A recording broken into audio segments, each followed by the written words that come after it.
Bien-aimé, shalom, shalom encore de plus. Pour le soir, comme vous l'avez vu, nous sommes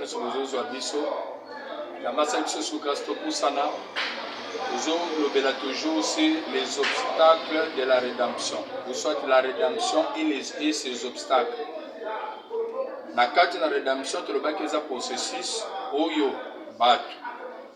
Nyonso baye bazo engagement premièrement que kola zala mokonzi po bikisa bango a régner le corona biso comme qui comme Seigneur et Christ comme notre Dieu. Il faut qu'on dise comme à niveau wana et tu le baki que muto a condamné za condamné, tu le baki batu bazana église mais bandimeli kolote. Bandimeli kolote ko tunanga na sens ni. Suite à leur comportement, suite à leur marche, ils ont dit que on dit les colotins, malgré dans la église, ça dit aussi mibilo comme musume musu aussi mbité. Alors parmi les obstacles, il y a des rédemptions à battre. Parmi ces obstacles, de te toucher déjà, place au tesoro de la ornement, mais parmi les suyir, or ceux qui sont suyés n'hériteront pas le royaume des cieux. Les empires vont hériter le royaume des cieux. Tout le monde yango na kati Ancien Testament. Tout le monde yango à partir de Jacob, tout le à partir de Moïse, tout le monde biloko na nyonso. Et Bible qui notre exception de la loi au témoignage, c'est-à-dire Ancien Nouveau Testament, pour prouver que est-ce que il s'appelle le tout ça tout ça est laté. Sans plus tarder, 1 Timothée chapitre 2 verset 9 nazongi suwana. Apôtre Paul azolobaboy. Je vois aussi que les femmes vêtues d'une manière décente, avec pudeur et modestie, ne séparent ni de tresses, ni d'or, ni de perles, ni d'habits coûteux. Tozukaka perle na biso na or. Parce que bacha bawolo te nazolo bela mingi bande ko na biso basi mais eza ko ngolbe batinyos. Pour moi ça za mwana nzambe. Bato badoraki ngombe ezalika bana basi te. Ezalaki na bana mbali. Mais awa poto beta telemi devant bana mbali azolo.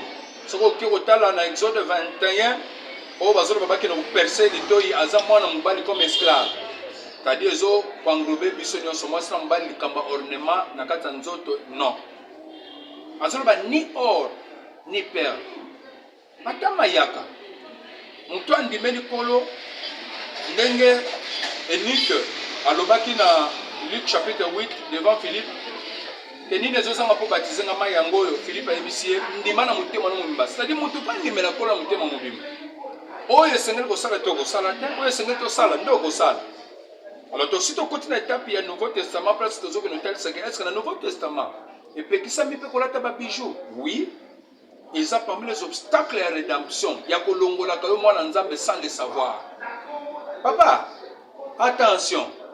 Ils ont déposé au monde à moi la révélation là le lotindoto les ont confirmé que ça moi nzambe. Attention.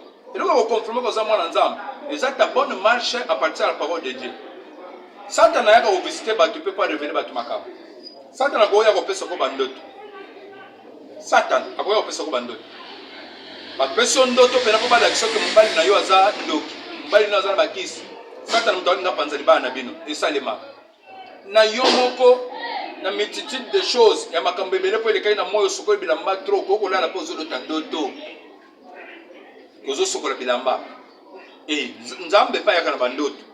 Nzambe yaka na bandoto pa bana nzambe. Nzambe yaka na bandoto pe pa ba païen.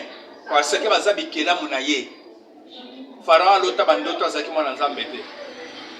Yo po lota bandoto. Papa na mina lota bandoto ayebisa bino makambo azaki mwana nzambe te. Mpagano plus. Attention ezate po ozo ma vision de ça yo mwana nzambe. Mwana nzambe c'est ça la parole de Dieu na zota di sayo. O yango nde zo pesa ba commandement Bible dit si vous êtes mes disciples vous gardez ba commandement nanga. Êtes-vous vraiment disciples? Ozolanda au maître aloba ou soit ozolanda moto. Je veux aussi que les femmes vêtues d'une manière décente, avec pudeur et modestie, ne séparent ni de tresses, ni d'or, ni de perles. Achangote, orte, pemayakate. Pourquoi yozolat, même alliance son ozolat, nanoboko na yozolat, pourquoi? Oh, yangeza argent, ils ont la liste de perles, nyos. Ça dit, ce qu'on sait, un zambo, pesa mutema no panaï, quand on est dans zolo baboy. À partir de là, il faut décision kotika. Pour bengi bisote bandingi ko sambela to sengelo ma wana nzambe nzamba limbisa yo. Est-ce que Apôtre Paul ka yemo mutalobeli yango pa Timothée pa te yango. Non. Nazozo sous verset mususu. Bana kaka ya apôtre Paul Tite. Nazozo Tite chapitre 2 nazotanga chapitre 2 premier verset 15. Pour toi dis les choses qui sont conformes à la saine doctrine. C'est ce que je vous dis, d'être conforme à la saine doctrine.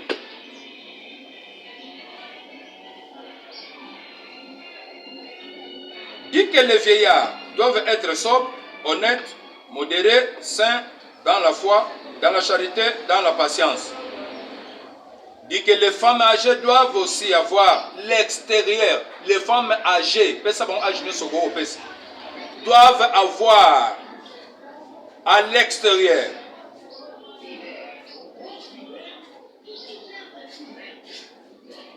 les femmes âgées doivent avoir aussi l'extérieur qui convient. Doivent avoir l'extérieur. L'extérieur, c'est-à-dire les bandes les femmes âgées doivent aussi avoir l'extérieur qui convient à la sainteté. Extérieur n'a pas convenir à la sainteté. Façon zokata suki oche suki na wana banyanta ba rasta yo mwana mubali. Ozo défriser ba suki eza extérieur moko ya sainteté te papa. Moi si ba suki ozo cha wana façon ozo che yango biloko nyoso kanga ba mesh wana eza extérieur ya sainteté te. Ba oro ozo cha ba bijou ozo cha ba perle nyoso eza extérieur ya sainteté te landanga bien. N'être ni médisante, ni à donner au vin, qu'elles doivent donner de bonnes instructions, dans le but d'apprendre aux jeunes femmes à aimer leurs maris et leurs enfants, à être retenues, chastes, occupées aux soins domestiques, bonnes, soumises à leurs maris, afin que la parole de Dieu ne soit pas blasphémée. Exhorte même les jeunes gens à être modérés, te montrant toi-même, Tite, à tous égards un modèle de bonne œuvre. C'est-à-dire, quand je vous prêche là, c'est pour cela que je vous ai dit, modèle et même ma maison, moi, pas question. Même moi, si je suis matoïté, si je suis même ma photo comme moi. Et montre-toi à tous égards un modèle de bonne œuvre et donnant un enseignement pur. C'est ça l'enseignement pur et digne. Une parole saine, irréprochable, afin que l'adversaire soit confus, n'ayant aucun mal à dire de nous. Exhorte les serviteurs à être soumis à leur maître, à leur plaire en toutes choses, à n'être point contredisant, à ne rien dérober, mais à montrer toujours une parfaite fidélité afin de faire honorer en tout la doctrine de Dieu notre Sauveur. Verset 11, car la grâce de Dieu, source de salut pour tous les hommes, a été manifestée et nous enseigne à renoncer à l'impiété. À l'impiété.